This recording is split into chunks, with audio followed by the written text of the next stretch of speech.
Praise the lord. ప్రభు అయిన యేసుక్రీస్తు నామములో ఈ కార్యక్రమాలు వీక్షిస్తున్న మీ అందరికీ మా పరమ యెరూషలేం మినిస్ట్రీస్ ద్వారా హృదయపూర్వకమైన వందనాలు తెలియజేస్తున్నాం. పరిశుద్ధ గ్రంథంలో నుండి ఫిలిప్పీలకు రాసిన పత్రిక 2వ అధ్యాయము 16వ వచనాన్ని మనం ఈ పూట వాక్యాన్ని ధ్యానించుకున్నాం. అట్టి జనముల మధ్య మీరు జీవవాక్యమును చేతపట్టుకొని లోకమందు జ్యోతుల వలె కనబడుచున్నారు. ఈ వాక్యములో దైవజనుడు పౌలు మీరు జ్యోతుల వలె కనబడి ఉండాలని, మరి ఫిలిప్పీ సంఘముతో జ్యోతుల వలె మీరు కనబడుచున్నారు. దేవుని సన్నిధిలో ఈ వాక్యమును బట్టి ప్రభుని వెంబడిస్తూ సంఘములో చేర్చబడి ప్రభుతో నిబంధన చేసుకున్నటువంటి ప్రతి ఒక్కరూ జీవవాక్యం అనేది వెలుగు సంబంధముగా ఉన్నది. వెలుగు సంబంధాలుగా మనల్ని మార్చటానికి దేవుని వాక్యమును బట్టి మనము జ్యోతుల వలె లోకములో వెలిగించబడాలని, వెలుగు సంబంధులుగా ఉండాలని ఈ వాక్యములో పౌలు గారు తెలియచేస్తున్నారు. ఈ మాటలను బట్టి దేవుని సన్నిధానంలో మనము ఈ లోకములో ఎన్ని చేసినా ఏమి ఫలితాలు ఉండవు. కానీ జీవవాక్యమును ఎప్పుడైతే నీవు శ్రద్ధ భయభక్తులతో నీవు అనుసరించి నడిచినప్పుడు లోకమందు మీరు జ్యోతుల వలె అగపడతారని ప్రభు చెప్తున్నటువంటి మాటలు. యాకోబు పత్రికలో కూడా 1వ అధ్యాయములో 17వ వచనం ఉంటుంది. శ్రేష్టమైన ప్రతి ఈవులు, సంపూర్ణమైన ప్రతి వరములు పరసంబంధమైన జ్యోతిర్మయుడగు తండ్రి యొద్ద నుండే వచ్చును. చూసారా, ప్రతి ఈ లోక సంబంధమైన ఆశీర్వాద ఫలాలు జ్యోతిర్మయుడగు తండ్రి యొద్ద నుండే వచ్చును. అది ఎవరికి ఇవ్వబడి ఉన్నది, అది ఎవరికి చెందుతున్నది అనేది మనం చూస్తే, జీవవాక్యమును చేతపట్టి లోకమందు తమ నడతను, తన యొక్క ఆలోచన విధానాలన్నీ తమ క్రియాపూర్వకముగా వాటిని వాక్యమునకు మలుచుకున్నట్లయితే పరసంబంధమైన జ్యోతిర్మయుడు తండ్రి యొద్ద నుండి ఎన్నో ఆశ్చర్యమైన కార్యాలు మన జీవితంలో జరుగుతాయి. దీనికి ఏమాత్రం సందేహం లేదు. ఎందుకంటే యోహాను సువార్తలో 1వ అధ్యాయం 1వ వచనం నుంచి 5 వచనాలు కూడా వాక్యం ఏం చెప్తుందంటే, వాక్యమును గురించి మరి యోహాను చక్కగా అక్కడ విడమరిచి బోధించారు. అక్కడ చూస్తున్నాం. యోహాను రాసినటువంటి సువార్తలో 1వ అధ్యాయం 1వ వచనములో, ఆదియందు వాక్యము ఉండెను, వాక్యము దేవుని యొద్ద ఉండెను, వాక్యమే దేవుడై ఉండెను. ఆయన ఆదియందే దేవుని యొద్ద ఉండెను, సమస్తము ఆయన మూలముగా కలిగినదంతయు ఆయన లేకుండా కలగలేదు. ఆయనలో జీవము ఉండెను, ఆ జీవము మనుషులకు వెలుగై ఉండెను. ఆ వెలుగు చీకటిలో ప్రకాశించుచున్నది, కానీ చీకటి దానిని గ్రహింపకుండా ఉండెను. చూసారా, ఇక్కడ వాక్యముల గురించి తేటపరుస్తూ ఆది అందే వాక్యం ఉంది, ఆ వాక్యము దేవుడై ఉన్నారు, ఆ వాక్యము దేవుని యొద్ద ఉన్నది అని చెప్పుకుంటూ, ఇదిగో మీరు సమస్తమును కూడా ఆయన మూలముగానే కలిగి ఉంది. ఆ వాక్యము లోకములోనికి వెలుగుగా వచ్చింది. కానీ ఇక్కడ మీరు గమనించాలి, కొందరు చీకటిలో ఉండి ఈ వెలుగు సంబంధాన్ని గ్రహించలేకపోతున్నారు. అందుకనే పరసంబంధమైన ఆశీర్వాదాలు జ్యోతిర్మయుడు తండ్రి యొద్ద నుండి వస్తున్నవి అనేది తెలియక ఈ లోకంలో ఆశీర్వాదాల కొరకు పారుకులాడుతూ, పరుగులు పెడుతూ, సహాయం కొరకు ఎదురు చూస్తున్నటువంటి వారు కూడా లేకపోలేదు. నీవు జీవవాక్యము చేత నడిపించబడి చీకటిలో నుండి ఆశ్చర్యకరమైన దేవుని వెలుగులో నీవు గ్రహించి నడుచుకోగలిగితే నీలో జీవము ఉన్నది. ఆ జీవము మనుషులలో వెలిగించబడుతుంది. ఏమాత్రం సందేహం లేదు. వెలిగించబడిన అనుభవాల మధ్యలో ఉండాలంటే జీవవాక్యము చేత పట్టుకొని లోకమందు మనం వెలిగించబడాలని దేవుని వాక్యం చెబుతున్నమాట. హెజ్కేలు గ్రంథంలో 32వ అధ్యాయం 8వ వచనమును మనం చదువుతున్నాం. నిన్ను బట్టి ఆకాశమందు ప్రకాశించు జ్యోతులు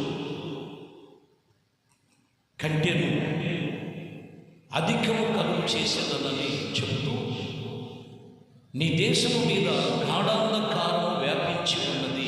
ఎందుకు వ్యాపించి ఉన్నదంటే లోక సంబంధముగా, ప్రకృతి సంబంధముగా మనుషులు బలహీనుడైపోతున్నాడు. అందుకని ఇక్కడ అంటాడు, నిన్ను బట్టే ఆకాశమందు ప్రకాశించు జ్యోతులు వలె కనబడాలి. ప్రభువును నమ్ముకున్నాం అంటే ఏంటి? వాక్యమును విన్నాం. వాక్యమును బట్టి తమ మనసును మార్చుకొని, తన ప్రయత్నాలు మార్చుకొని, తన అలవాట్లు విడిచిపెట్టి ప్రభు చెప్పినటువంటి వెలుగు సంబంధులకు మనం నడుచుకున్నప్పుడే నువ్వు వెలిగించబడు. లేకపోతే దేశం మీద ఇప్పుడు ఏముందంట? గాఢాంధకారం వ్యాపించి ఉన్నది. కాబట్టి ప్రభువును నమ్ముకున్న నిన్ను బట్టి నీవు లోకములో వెలిగించబడతావు. ఒక వ్యక్తి వెలిగించబడాలంటే మూల ముఖ్యమైనటువంటి మాట ఏంటో తెలుసండి. దానియేలు గ్రంథంలో 12వ అధ్యాయం 3వ వచనంలో, బుద్ధిమంతులైతే ఆకాశ మండలంలో జ్యోతులను పోలిన వారైతే ప్రకాశిస్తారని, నీతి మార్గము అనుసరించి నడుచుకుంటారని ఇక్కడ వాక్యం చెప్తారు. అంటే ప్రతి మనిషి జీవితంలో వెలిగించబడాలంటే బుద్ధిని సరిచేసుకోవాలి. వారు బుద్ధిని సరిచేసుకోగలిగితే, బుద్ధిమంతులైతే వారు ఆకాశ మండలంలో జ్యోతులు వలె వెలుగుతారని వాక్యం చెప్తారు. ఎన్నో రోజుల నుంచి, ఎన్నో సంవత్సరాల నుంచి వాక్యం వింటారు, కానీ బుద్ధి సరిచేయకపోతే, బుద్ధిని సరిచేసుకోకపోతే నీవు వెలిగించబడలేవు.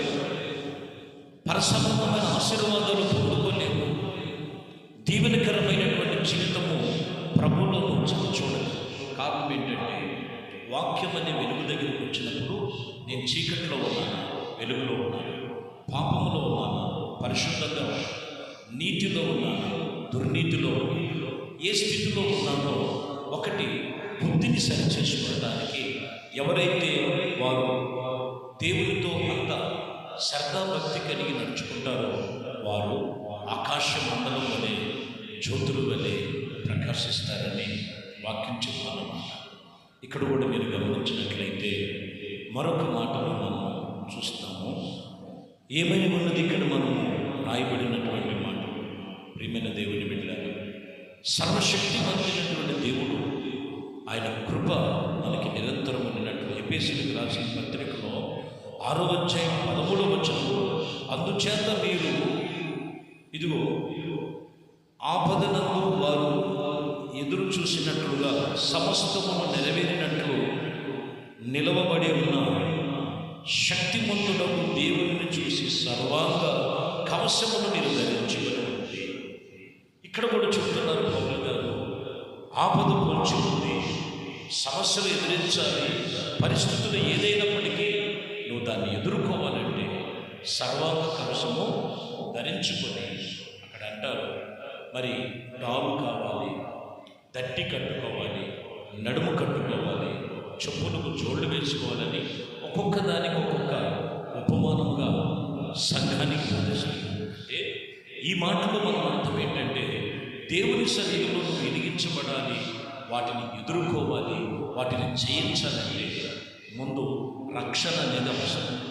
రక్షణ లేకుండా, రక్షణ పొందుకొని మారు మనసుకు తగినట్లుగా జీవించకుండా లోకములో బలహీనతలో పడిపోయినట్లయితే వారు వెలిగించబడలేరు, వారు జయము పొందుకోలేరు, జయాన్ని వారు చూడలేరు. కాబట్టి ఈ సమయంలో నువ్వు ఏ స్థితిలో ఉన్నామో ప్రభు చెప్తున్న మాట, మీరు జీవవాక్యమును చేతపట్టి లోకమందు జ్యోతుల వలె కనబడాలి. జ్యోతుల వలె కనబడటానికి మొదటిగా ప్రభు చెప్పినటువంటి మాటలు జీవవాక్యములో వెలుగుగా ఉన్న ప్రకారం చీకటిలో వెలిగేదో గ్రహించింది. రెండోది చెప్పినటువంటి మాట ప్రకారం బుద్ధిని సరిచేసుకొని మూడో విషయము ఇక్కడ చెప్పిన ప్రకారం రక్షణ అనేటువంటి శిరస్థానాన్ని మనం ధరించుకొని క్రీస్తునకు మనము దాసులుగా, లోకమునకు వెలుగుగా, దేవుని కొరకు సిద్ధపాటు గలవారై ఉన్నట్లయితే జ్యోతిర్మయుడు తండ్రి యొద్ద నుండి ప్రతి ఈవులు పరసంబంధమైనవి కార్యాలు ప్రభు మీ పట్ల జరిగిస్తారు. ఈ వాక్యములో మీరు లోకములో జీవవాక్యమును చేతబట్టి జ్యోతులు బలి వెలిగించుకున్నారు. బుద్ధిని, నడతను, ఆలోచన విధానాలన్నీ ఎలా ఉన్నాయో ఒక్కసారి సరి చేసుకొని ప్రభుకి మనము ఈ సమయంలో అప్పగించుకున్నాం. మీ అందరి కోసం చిన్న ప్రార్థన చేస్తాను. ప్రార్థనలు ఏకీపిద్దాం. పరిశుద్ధుడా, ప్రేమ కలిగిన తండ్రి, దయగలిగిన మా ప్రభువా, జీవవాక్యమును చేతబట్టి మీరు లోకమునకు వెలుగై ఉన్నారు. జ్యోతుల వలె వెలగాలి, పరసంబంధమైన ఆశీర్వాదాలు పొందుకోవాలి, పరలోకపు మహిమను చూడాలని ఈ లేఖనాలు సెలవిస్తున్న ప్రకారము మీ బిడ్డలు అన్ని విషయాలు దీవించి ఆశీర్వదించి ఉన్నతమైన కృప చేత నింపి నడిపించమని ప్రభు మీ గొప్ప కార్యములను బట్టి మీ వందనాలు స్తుతులు చెల్లిస్తూ ఘనత, మహిమ, ప్రభావాన్ని పొందుకోమని ఈ వాక్యం వింటున్న ప్రతి ఒక్కరిని దర్శించి దీవించి మరి కలిగిన సమస్తమంతా మీ సన్నిధిలో వెలిగించబడినట్లుగా సహాయము యేసు క్రీస్తు నామములో